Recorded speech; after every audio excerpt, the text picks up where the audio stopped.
¿Por qué cada vez más personas creen que independizarse o incluso tener una casa es un sueño inalcanzable? Hoy, 9 de cada 10 ciudades del mundo son inasequibles para vivir. Los alquileres no paran de subir. Comprar una vivienda es, para muchos jóvenes, una fantasía. ¿Estamos frente a una crisis global de vivienda? ¿Por qué incluso muchos países desarrollados no han podido solventar este problema? Es que podemos aprender de muchas soluciones de Viena, de Nueva Zelanda, entre muchos otros países, y trasladarnos a nuestro propio país. Todo esto lo miramos aquí con una mirada optimista.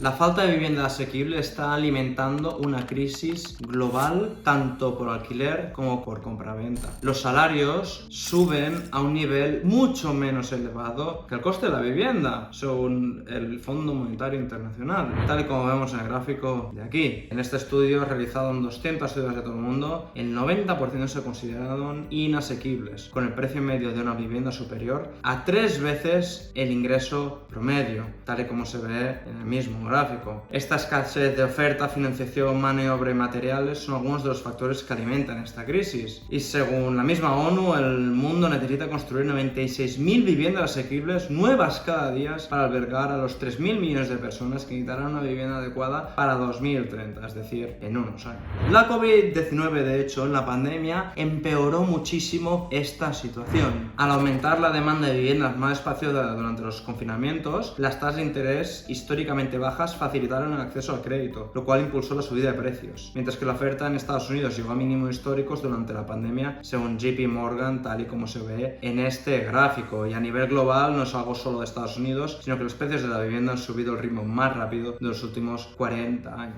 Y no solo se trata de la vivienda, como si ya no fuera suficiente, sino también obviamente de alquiler. No es ya de comprar un piso, sino es del simple hecho de vivir en alquiler. Y esto también ha aumentado muchísimo. Esto incluyendo en Estados Unidos, pero también en Europa y en Asia. En Asia, en la mayoría de países, ya la mitad del salario de las personas se van al alquiler. Y en Europa, el 14,5% de incremento que hubo en este último trimestre se ha debido a estos precios de alquiler que son cada vez más elevados y que las personas cada vez tienen menos poder adquisitivo para poder afrontarlos. Estos aumentos limitan la capacidad de las personas en hacer otras cosas de su vida, más básicas, incluyendo desde la capacidad de comprar alimentos o a la capacidad de comprarse un bono para utilizar el metro o una bicicleta o sus propias actividades lúdicas. Además, tiene una contrapartida muy elevada a nivel económico, que es que sube la inflación, y obviamente también hay muchísimas otras contrapartidas que hace que esta persona en concreto disminuya su poder adquisitivo, su poder y la capacidad que tiene de afrontar otros gastos relevantes, y también las contrapartidas multidimensionales, sociales e incluso medioambientales que tienen el hecho de que los alquileres suban tanto, incluso por encima de los salarios en la gran mayoría de países. Y desafortunadamente, y posiblemente tú no seas una persona que esté viendo el vídeo que sea sin techo, o sí, pero la cuestión es que también estas personas sin techo, más de 100 millones en el mundo, que incluso tienen mucho más complicado que una persona normal. Imagínate ya una persona normal que lo tiene muy complicado, pero una persona sin techo con un hándicap aún más elevado para entrar en el mercado de la vivienda, pues lo tiene aún más complicado poderlo hacer si es que los alquileres suben más y la accesibilidad es más baja.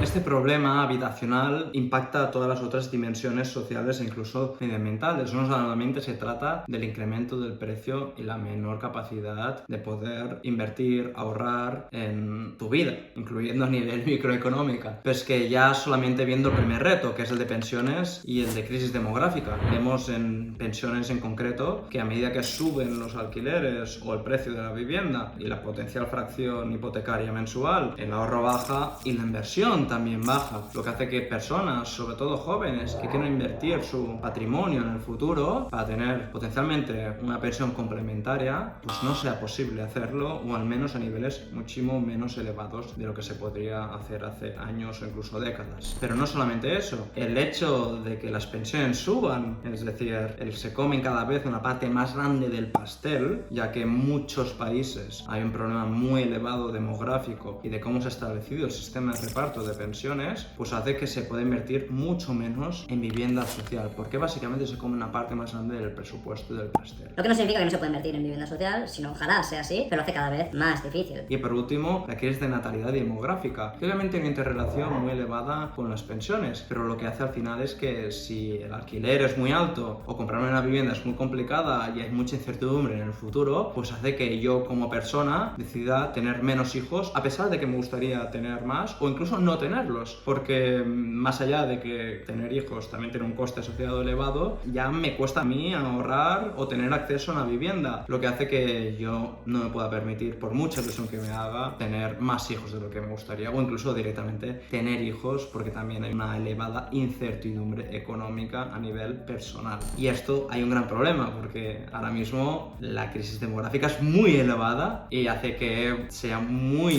complicado poder solventar este problema si no se solventa el problema de la vivienda. En otras palabras, la vivienda en realidad catapulta poder solventar las pensiones y la crisis demográfica. No tener acceso a una vivienda o que ésta sea demasiado cara, también hay un problema relacionado de productividad, desigualdad y urbanismo. Y aquí la razón es muy sencilla. Si uno muy probablemente no puede vivir justo en el centro de la ciudad, donde se desarrolla la gran parte de la actividad económica, en otras palabras, donde está tu trabajo, posiblemente, o donde tú te gustaría pues, ir a trabajar, y uno vive muy lejos de este centro urbano, o incluso como muchas personas fuera de esa misma ciudad, pues hace que la productividad sea menos elevada, porque se tiene que trasladar esta persona de un lugar a otro pues para coger un tren o un bus o lo que fuera. También genera una desigualdad más elevada, porque clases bajas e incluso medias no pueden permitirse vivir en el centro de la ciudad, ahí al lado de su actividad económica, de su trabajo, y también genera mucho estrés y también problemas relacionados a la salud mental de las personas, porque al final del día, si uno es menos productivo, tiene más estrés, tiene muy poco tiempo para dedicar para su propia vida, aparte va justo a final de mes, pues es normal que haya problemas relacionados a la salud mental.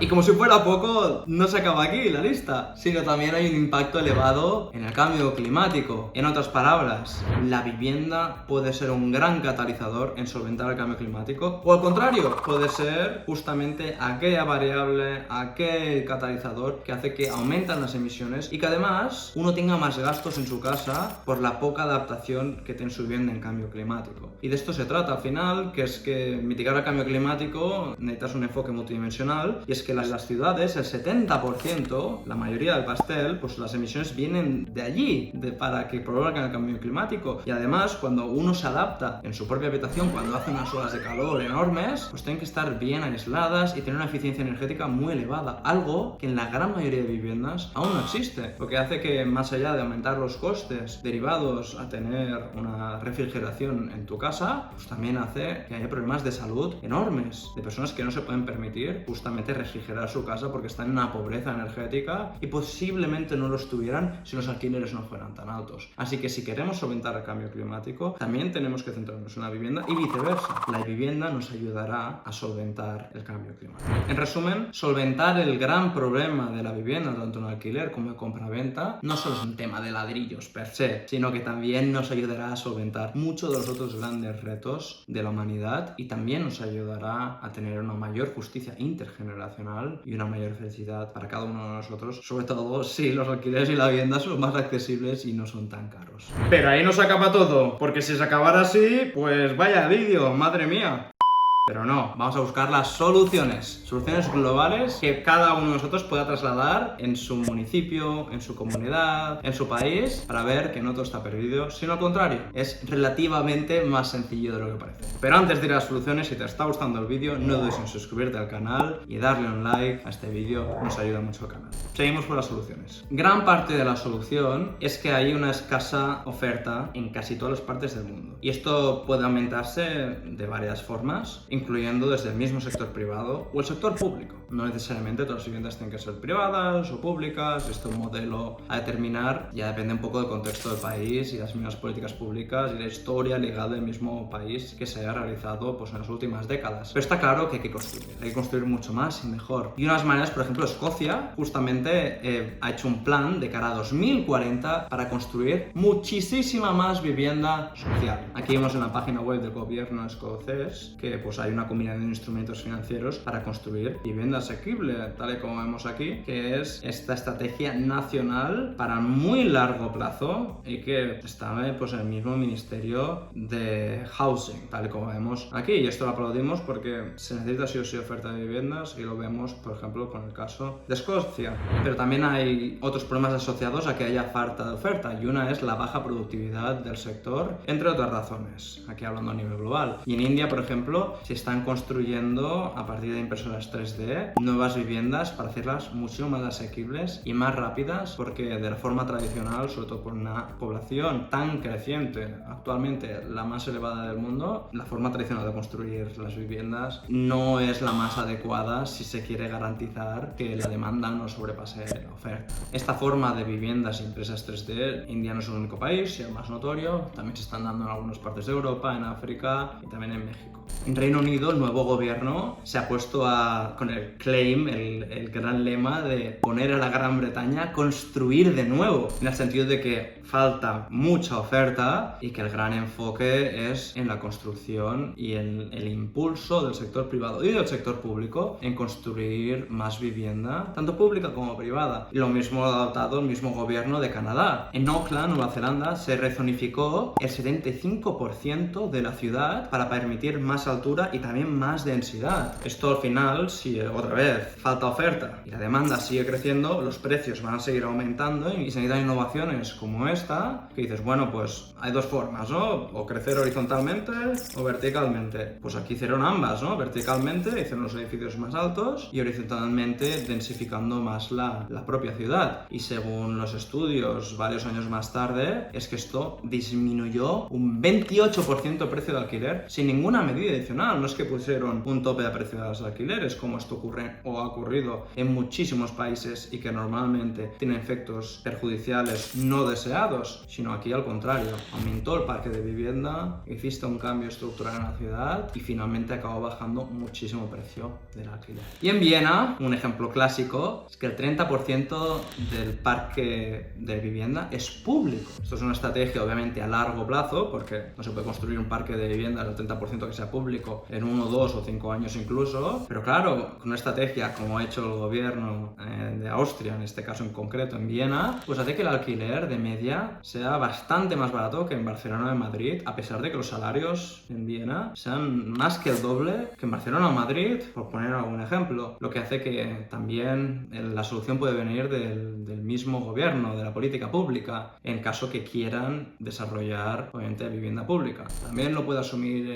el sector privado, incentivándolo correctamente, pero aquí hay un ejemplo muy bueno también, que la política pública puede ser muy beneficiosa para las personas que viven en ese país. La crisis de vivienda no es una tormenta pasajera, es el resultado de una falta de política pública ajustada y adecuada que asegure que muchas personas, millones de personas en todo el mundo, tengan acceso a una vivienda y que además el precio de esta no sea desorbitadamente malo, que ponga en jaque muchos de los otros retos de la humanidad, como pueden ser el mismo sistema de pensiones, la crisis demográfica, el envejecimiento, obviamente la salud mental de las personas e incluso la sostenibilidad climática. Construir es una de las formas como puede aumentar el parque de oferta, pero hay muchas formas de hacerlo, desde aumentar la productividad, como se hace en las impresoras 3D que hemos visto en casos de India, como también aumentar la oferta pública, como hace el caso de Viena, o directamente incentivar al sector privado a que construya más para que la oferta aumente lo suficiente y que se ajuste a la demanda, porque si no hay una desestabilización de precios que hace que eventualmente el precio suba porque la demanda es mucho más elevada que la oferta. No se trata solamente de construir más, sino de construir mejor, y también teniendo en consideración a las personas más vulnerables y las más jóvenes, que son normalmente los dos colectivos que se quedan más fuera de este problema.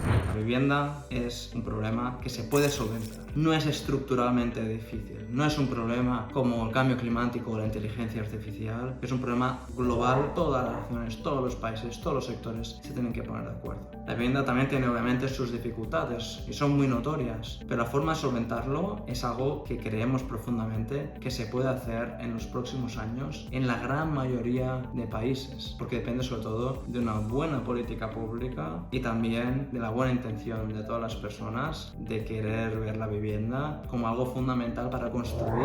una familia, un proyecto de vida y que no se quede solamente en una forma más, en un activo financiero más, sino que sirva también para solventar muchos otros problemas de la humanidad. No dudes de mirar este vídeo aquí sobre las pensiones, interrelacionado también con la vivienda, y como siempre decimos aquí, abraza esa curiosidad que tienes dentro, disfruta optimísticamente la vida y, de ser posible, sé el cambio que quieres ver en el mundo. Nos vemos en la próxima aventura optimística.